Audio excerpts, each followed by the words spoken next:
విగ్రహం ప్రతిష్ఠించటం అంటే మాటలతో పని కాదు అన్నారు అతను సంప్రదించిన బ్రాహ్మణులు. వినాయకుని ప్రతిష్ఠ శాంతిని కోరుతుంది.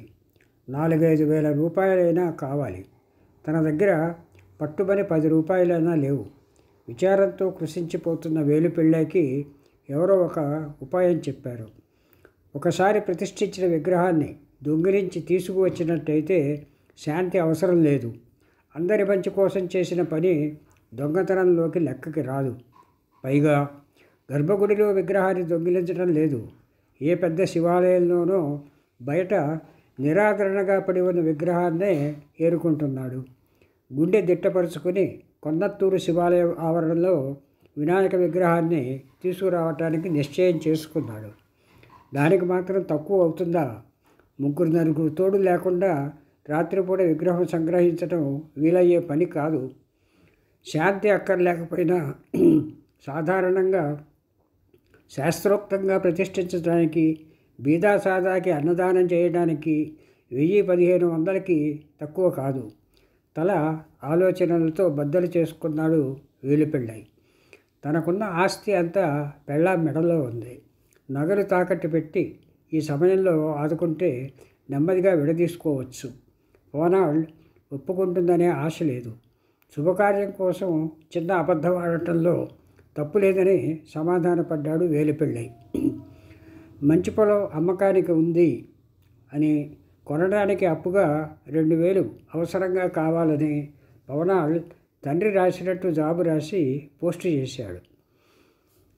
మొన్నాడు పవనాళ్ ఉత్తరం చదివి వినిపించుకున్నప్పుడు అప్పు దగ్గర ఆపి కోపం అభినయించాడు. ఆనాడు మర్నాడు పవనాళ్ అతనికి తీయటి మాటలు చెప్పింది. అతను స్నానం చేసినప్పుడు వీపు రుద్దింది. తమలపాకులకి సున్నం రాసి ఈనెలు తీసి ఇచ్చింది. ఎన్నో విధాలుగా అతన్ని సుముఖుణ్ణి చేసుకోవడానికి ప్రయత్నించింది. బెట్టు చేసి చివరికి నగలు తాకట్టు పెట్టి డబ్బు కూర్చడానికి సమ్మతించాడు వేలుపిళ్ళై. నగలు చేత పట్టుకుని 3 నమ్మిన స్నేహితులతో వేలుపిళ్ళై కొన్నత్తూరు ప్రయాణం అయ్యాడు. దారిలో పొల్లాచిలోని మార్వాడి దగ్గర నగలు తాకట్టు పెట్టి డబ్బు అడ్డపంచ జారిపోకుండా పెట్టుకున్న వెడల్పాటి తోలు బెల్ట్కి ఉన్న రహస్య పొరలో దాచుకున్నాడు. మళ్ళీ నలుగురు ప్రయాణం సాగించారు. కొన్నత్తూరు చేరుకునేసరికి రాత్రి 11 గంటలయ్యింది.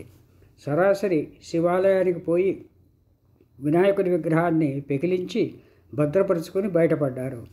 అంతా సవ్యంగా జరిగిపోయిందని నలుగురు సంతోషంగా కబుర్లాడుకుంటున్న సమయానికి తమ పక్క నుంచి ఎవరో దూసుకుపోయారు. వెనక కొంచెం దూరంలో కొందరు దొంగ దొంగ పట్టుకోండి అని అరుస్తూ తరుముతున్నారు. వేలుపిళ్ళైకి స్నేహితులకి పరిస్థితి అర్థమైంది. తాము కూడా పలాయనం చిత్తగించడం ఉత్తమం అనిపించింది. స్నేహితులు 3 యవ్వనంలో ఉన్నవాళ్ళు, బాగా పరిగెత్తగలిగారు. వేలుపిళ్ళైకి 50 దాటి దేహదార్ఢ్యం సన్నగిల్లింది. దానికి తోడు చేతిలో బరువైన వినాయకుడి విగ్రహం. కొన్ని గజాలు వెళ్లే లోపలే అతనికి ఆయాసం వచ్చేసింది. పరుగు మానేసి అటూ ఇటూ పరికించి చూశాడు. వీధి మురికి కాలువకి అవతల వైపున ఉన్న గాలికి ఎగిరిపోయేలా ఉన్న గుడిసె సూచాయిగా కనిపించింది. ఏమైతే అయిందని దాంట్లో దూరాడు. గుడిసె లోపలికి పోలేదు. తరుముకు వస్తున్న జనం గుడిసె దాటిపోయిన కొంతసేపటికి కానీ అతను ఏమీ చేయటానికి ధైర్యం చేయలేదు. నెమ్మదిగా బీడీ అంటించి అగ్గిపుల్ల వెలుగులో గుడిసెని పరిశీలించటానికి ఉపక్రమించాడు. ఏమీ అంతుపట్టకుండానే అగ్గిపుల్ల ఆరిపోయింది. బీడీ ఎగబిల్చి ఆ కాంతిలో ఆకారాలు గుర్తుపట్టడానికి ప్రయత్నించాడు. కొంతసేపటికి విసుగు పుట్టి గుడిసెలో అటు ఇటు తిరగడం ప్రారంభించాడు. గుడిసె మూల నుంచి ఆడగొంతు అడిగింది, ఎవరు నువ్వు? ఆ గొంతులో తొందర కానీ భయం కానీ లేవు. వేలుపిళ్ళైకి కొంత ధైర్యం వచ్చింది. ష్, మాట్లాడకు అన్నాడు. ఈసారి అగ్గిపుల్ల వెలిగించి దీపం ఎక్కడా అని అడిగాడు. దీపం లేదు అంది గొంతు. వెలిగించిన అగ్గిపుల్ల ఆమె మొహం దగ్గర ఉంచి అడిగాడు, నువ్వు ఒక్కదానివేనా ఉండేది? అవును. అగ్గిపుల్ల ఆరిపోయింది. వేలుపిళ్ళై ఇంకొకటి వెలిగించలేదు. చీకట్లో తన కథ చెప్పాడు. రాత్రికి ఒక మూల పడుకోనిస్తే మర్నాడు వెళ్ళిపోతాడన్నాడు. ఒక మూల పడుకొని ఉండడు. వెచ్చగా చందామరే కౌగిట్లో బిగదీసుకుని గడిపి ఉంటాడు. ముసలాడు సరిగ్గా చెప్పడు. గోపాల్ చెట్టియారికి ఇంత విచార సమయంలో కూడా నవ్వొచ్చింది. తన చుట్టుపక్కల అంతా వేలుపెళ్ళే గురించి, చందామయ్య గురించి ఏవేవో మాట్లాడుతున్నారు. అతను మాత్రం ఏమీ వినడం లేదు. మళ్ళీ అతని ఆలోచనలు వేలుపెళ్ళై ఎన్నోసార్లు తనకు చెప్పిన స్వీయ కథ మీదకి మళ్ళాయి. చందామరేని తీసుకువచ్చి ఇంట్లో పెట్టుకునే ధైర్యం లేకపోయింది వేలుపెళ్ళైకి. పొల్లాచిలో చిన్న ఇల్లు కుదిర్చి ఉంచాడు. 2 రోజులకి 3 రోజులకి ఏదో శాఖ మీద పొల్లాచి వెళుతూ ఉండేవాడు. ఒక్కొక్కప్పుడు కొండ కిందకు పోతున్న ఏ లారీ డ్రైవర్ చేతిలోనో రూపాయో అర్ధో పెట్టి రెండో కంటికి తెలియకుండా పోయి వచ్చేవాడు. ఇది క్షేమం కాదని అతనికి తెలుసును. కానీ దాని గురించి ఆలోచించి బుర్ర పాడు చేసుకోలేదు. జరిగినన్నాళ్ళైనా సుఖం అనుభవించాలి కదా. వేలుపెళ్ళై మోసం చేసి నగలు చేజెక్కించుకున్నాడని తెలుసుకోవడానికి పవనాలకి ఆట్టే కాలం పట్టలేదు. ఈసారి అతనికి వంట చేయడం మానేయడమే కాకుండా ఏడుపులు పెడబప్పులు మొదలుపెట్టింది.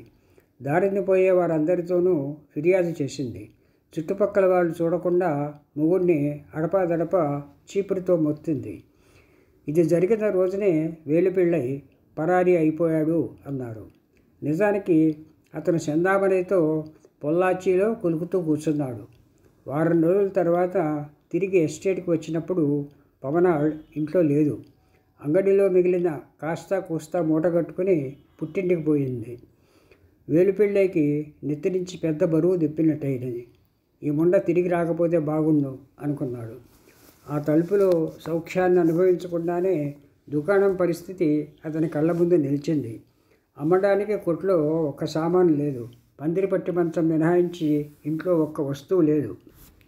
ఆ శుక్రవారం నేను తటస్థపడకపోతే ఏం చేసేవాడో అనిపించింది గోపాల్ చెట్టియారికి ఇప్పుడు. పైన మబ్బులు కమ్ముకు వస్తున్నాయి. ఉండుండి చిన్న తుంపర కూడా పడుతున్నట్టుంది. చెట్టియార్ నడక వేగం హెచ్చించాడు. గుడి ఇంకా ఎంత దూరం అన్నాడు. ఏదో వచ్చేసాం, ఆ మలుపు తిప్పితే అగుపిస్తుంది అన్నాడు కొండయ్య. చెట్టియార్ తిల్కి వేలుపెళ్ళే గురించి ఆలోచించడం మొదలుపెట్టాడు. ఆ శుక్రవారం తను బాకీలు వసూలు చేసుకోవడానికి వాల్పారే వెళుతున్నాడు. లారీ రేడియేటర్లో నీళ్లు మరుగుతున్నట్టు అనిపించింది. మారుద్దామని దారిలో ప్రాస్పెక్ట్ టీ ఎస్టేట్ బజార్లో ఆగాడు. అదే తను వేలుపెళ్ళైని మొదటిసారి కలవడం. వేలుపెళ్ళై తను బీడీలు వెలిగించి కొండ రోడ్డు పక్కన తూము మీద కూర్చుని పాత స్నేహితుల్లాగా గంటల తరబడి కబుర్లాడుకోవడం చెట్టియారికి బాగా జ్ఞాపకం ఉంది. తన కథంతా చెప్పాడు వేలుపెళ్ళై. చెట్టియారికి జాలి పుట్టింది. వేలుపెళ్ళై మీద అభిమానం కలిగింది. నమ్మకం కుదిరింది. మంచిగుండా కొడుకు అనుకున్నాడు చెట్టియార్. బట్టతల మీద పడ్డ వర్షపు చినుకులు ఎడంచేతో తుడుచుకుంటూ. పెళ్ళైకి సామాను అప్పించి వ్యాపారం నిలబెట్టడంతో స్నేహం మొదలైనా చందామరయ్య వల్లే కదా ఎన్నిసార్లు నేను కొండ మీదకి వచ్చేది. పాత జ్ఞాపకాలు ఇంకా అతన్ని వెంటాడాయి. చందామరయ్య కలవకముందు చెట్టియార్ అప్పుడప్పుడు బాకీలు వసూలు చేసుకోవడానికి కొండ మీదకి వచ్చినప్పుడు పెళ్ళై ఇంట్లో భోజనం చేసి పోతుండేవాడు. కానీ ఇప్పట్లాగా ప్రతివారం సామాన్లతో తను ప్రత్యక్షమయ్యేవాడు కాదు. దిట్టమైన ముండ అందరినీ మంచి చేసుకుంది. చందామరయ్య గురించి ఆలోచించకుండా ఉండలేకపోయాడు చెట్టియార్. చందామరయ్య దుకాణం మీద నవ్వులు వలకబోస్తూ కూర్చోవడం, చిన్న పెద్ద వేళాకోళాలాడుతూ గంటల తరబడి కొట్టు చుట్టూ మూగి ఉండడం, ముసలి తొక్కులు సైతం చందామరయ్య చేతివేళ్ళని తాగుతూ బీడీలు అందిపుచ్చుకోవడానికి అక్కర్లేకపోయినా కొనుక్కోవడం అంతా అతని కళ్ళకు కట్టినట్టయింది. నిజంగా దీని తెలివితేటల వల్ల నెగ్గుకొచ్చింది. కానీ పవనాల్ అలా విరుచుకుపడినందుకు ఇంకొకటి తట్టుకోగలదా అనుకున్నాను. సామానుతో పుట్టింటికి పోయిన తర్వాత పవనాల్ యథాప్రకారం 2 వారాలకో 3 వారాలకో తిరిగి వేలుపెళ్ళే దగ్గరికి వచ్చేయలేదు. 2-3 నెలలకు కూడా రాలేదు. ధైర్యం చేసి వేలుపెళ్ళై చందామరయ్యని ఎస్టేట్కు తీసుకువచ్చాడు. ఈ విషయం విన్న పవనాల్ ఒకనాడు తండ్రిని వెంట పెట్టుకుని దెబ్బలాటకు దిగింది. వేలుపెళ్ళై గుండె జారిపోయింది. చందామరయ్య పంచాయతీ ఏర్పాటు చేయించమంది. చెప్పకుండా చేయకుండా పారిపోయిన పవనాల్ని వేలుపెళ్ళై ఏడుకోవాల్సిన అవసరం లేదని పంచాయతీ తీర్పు చెప్పింది. విడాకుల సందర్భంలో ఆనవాయి ప్రకారం 25 రూపాయల పరిహారం కూడా వేలుపిళ్ళై మొదటి భార్యకి ఇవ్వనక్కర్లేదని చెప్పింది. పవనాలు పుట్టింటికి పారిపోయినప్పుడు తీసుకుపోయిన సామానుల్ని విడాకుల పరిహారానికి చెల్లిపెట్టింది. సెందామరై ముండ చెప్పించిన తీర్పు కాటికి కాళ్ళు కాచు కూర్చున్న ముసలాళ్ళకు కూడా అది ఆడింది ఆట పాడింది పాట అనుకున్నాడు చెట్టియార్. అయినా పవనాలు గయ్యాళముండ, దానికి అవ్వాల్సిందే. చెట్టియార్ చందామరైకి పక్షపాతం చూపించకుండా ఉండలేకపోయాడు. బిగువైన రవికలోంచి పొంగి చూసే చందామరై చనుకట్టు, ఆప్యాయత వలకపోసే పెదిమల సొంపు, మంచి చెడ్డలు ఆలోచించనివని వెచ్చని కౌగిలింత, మగతనాన్ని కలపెట్టే పొంగు యవ్వనం అతనికి జ్ఞాపకం వచ్చాయి. ఈ సమయంలో అటువంటి ఆలోచనలు రావడం అతని సిగ్గు వేసింది. అడుగో ఏలిపిల్లే అన్నాడు కొడందవేలు, దూరంగా కనిపిస్తున్న వినాయకుడి గుడి మెట్ల మీద ఆనుకుని కూర్చున్న వేలుపిళ్ళని చూపిస్తూ. మాసిపోయిన గొడ్డలు, చింకితల దట్టంగా పెరిగిన గడ్డం, చిక్కిపోయిన శరీరం, వేలుపిళ్ళ ఆకారం చెట్టియార్ని భయపెట్టింది. చందామరైపోవడం వేలుపిళ్ళని ఇంత కదిలించి వేస్తుందని ఇతను ఊహించనైనా లేదు. చందామరై మీద కోపం వచ్చింది. కృతజ్ఞురాలు అనుకున్నాడు. పిచ్చెత్తేలా ఉంది వీడికి. ఆశీర్వాదం వేలుపిళ్ళని చూస్తూ అన్నాడు. పిచ్చే మరి, నిచ్చేపల్లినాంచి పవనాల్ని తగిలేశాడు. ఈ ముండ కోసం రేత్రి పగలు ఒకే ఏడుస్తున్నాడు సోద్యం అన్నాడు కొళందవేలు. ఎర్రిమాలకం ఊరంతా గోలెడుతున్నా దాని ఇస ఈ కాడికి రాలేదు అన్నాడు ఎన్నాసిముత్తు. కొండాయి ఎన్నాసిముత్తు చెయ్యి రహస్యంగా నొక్కి ముందు వెనక చూసుకోనక్కర్లేదు అన్నట్టు గోపాల్ చెట్టియార్ ఉన్నాడని కళ్ళతో సౌంజ్ఞ చేశాడు. చెట్టియార్ ఇది కనిపెట్టాడు. అయినా అది వచ్చినాకనే కదూ ఏలిపిళ్ళై ఒక ఎలుగు ఎలిగాడు, ఆణ్ణి కూడా బాగా చూసుకునేది అన్నాడు ఎన్నాసిముత్తు చెట్టియార్కి వినపడేలా. నిజంగా పిళ్ళైని దద్దమ్మని చేసి ఆడించింది ముండ అనుకున్నాడు చెట్టియార్. చుట్టుపక్కల ఆవేశంలో అతను మునిగిపోయాడు. ఈ దొంగముండ చచ్చిపోయినందుకు అమాయకుడు ఇల్లు ఒళ్ళు గుల్ల చేసుకుంటుంటే చూస్తూ ఊరుకోలేను, దాని సంగతి బయట పెట్టేస్తాను అనుకున్నాడు. మీరందరూ ఇంటికి పొండి, పెళ్ళైని నేను తీసుకువస్తాను అన్నాడు తక్కిన వాళ్ళ వైపు చూస్తూ. చెట్టియార్ని చూసి బూరన ఏడ్చాడు వేలుపిళ్ళై.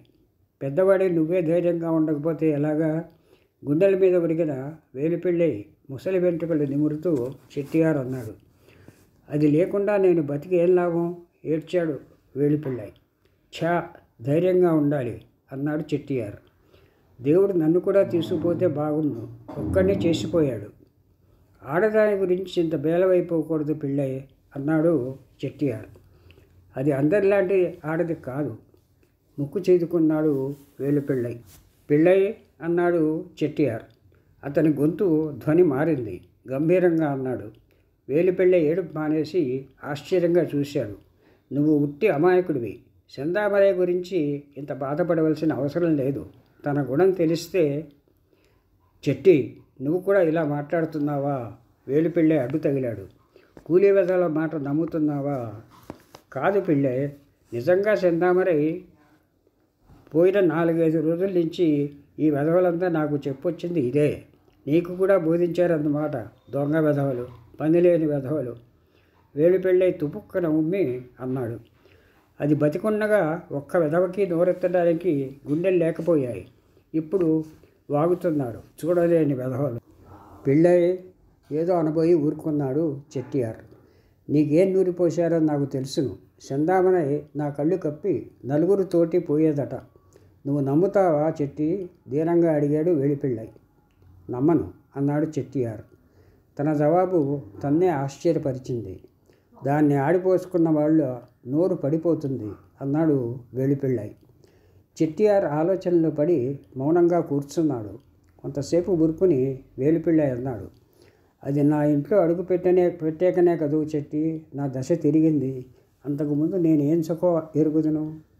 నిజమే అన్నాడు వేలుపిళ్ళై పవనాలతో నరకయాతన పడ్డాడు. ప్రజోదకుడై ఇంత సంపాదిస్తూ 4 అనుభవించలేకపోయాడు. చందామరై అతని సంసారాన్ని చక్కదిద్ది ఒక దారికి తెచ్చింది. దుకాణం మీద కూర్చుని వ్యాపారం వృద్ధి చేసింది. అందరినీ మంచి చేసుకుని అతనికి నలుగురిలో ఒక స్థానం సంపాదించి పెట్టింది. అతని అవసరాలన్నీ తీర్చింది. సెందామరైపోయినందుకు వేలుపిళ్ళై పడుతున్న వేదన చెట్టియార్కి ఇప్పుడు అర్థమైంది. పోనీ అది అటువంటిదే అనుకో, దాని జోలి వీళ్ళకెందుకు మళ్ళీ అందుకున్నాడు పిళ్ళై. నాలాంటి ముసలాడికి వయసులో ఉన్నది దొరికిందని వీళ్ళ కడుపు మంట. నిజంగా వేలుపిళ్ళై పైకి కనిపించేటంత అమాయకుడా అన్న అనుమానం కలిగింది చెట్టియార్కి. సెందామరై గురించి తను చెప్పదలుచుకున్నది అతనికి తెలియదా? తెలియజెప్పడానికి అందరికీ ఎందుకు ఇంత ఆరాటం? దానివల్ల వేలుపిళ్ళైకి కలిగే లాభం ఏమిటి? ఇప్పుడు నిజం తెలుసుకోవటం వల్ల అతను సెందామరైతో అనుభవించిన శాంతిభోగాలు కాకపోతాయా?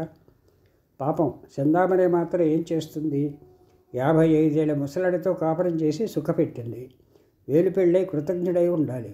అంతకు మించి సెందామరై గురించి గోపాల చెట్టియార్ ఆలోచించదలుచుకోలేదు. పిళ్ళై ఆకలేస్తుంది, ఇంటికి పోదాం పద అన్నాడు. వేలుపిళ్ళై లేచి నుంచున్నాడు. ఇద్దరూ బజారు వైపు నడక సాగించారు. సమాప్తం.